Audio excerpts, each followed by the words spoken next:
na visit say Otuaketa banye into being an ambassador to Pine Leaf. Then kedu so far ihe Pine Leaf umego ihe basalo na bu unify Igbo now. I don't agree because the evidence are there. The evidence are clear.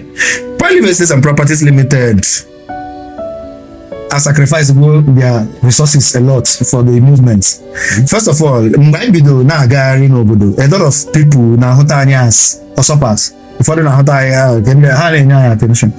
when we partnered with Pine Leaf Estates and Properties Limited, run or to Cultural and Social Enlightenment for Unity Foundation. Pine Leaf Estates nine funds, e.g. na again obodo, jiri charity, jiri empowerment, jiri na dog water umu Igbo ndị no outside the south, they call southeastern states. That when a lot of communities are able to ndị na-enwe access to water, access to water.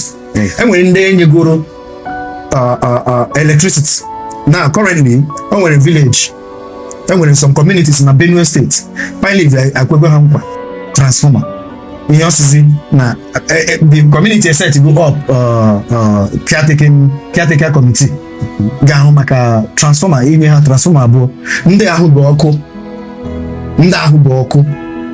Since the creation of hand on that community. So it will be a very huge project because I got run. So I originate take it time. This community in Ado, local government area of Benue State. So Pine Leaf Estate is taking care of that. Now, and a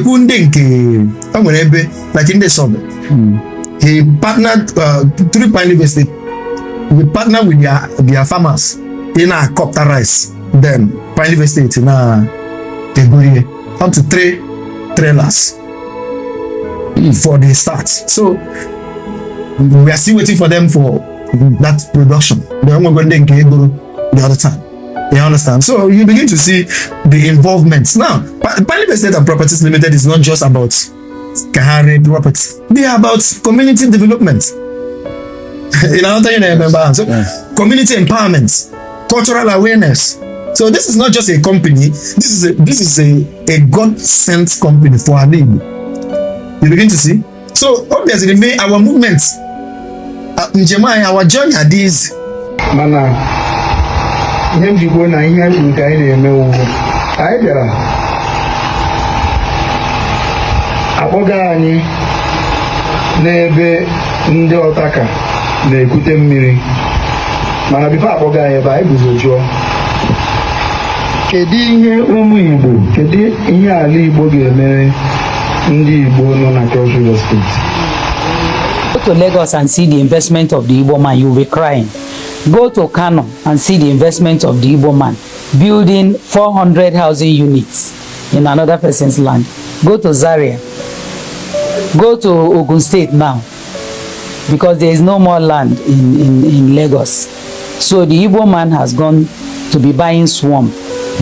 I am telling you that the problem the Igbo man has, whether east or west of the Niger, is facing on. And we are doing well.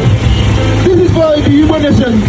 This is for every person who believes that an Igbo can be liberated, that an Igbo is capable of self-sufficiency, that an Igbo is able to transform, that an Igbo is able to give wealth to every Igbo indigene, to every Igbo sons and daughters.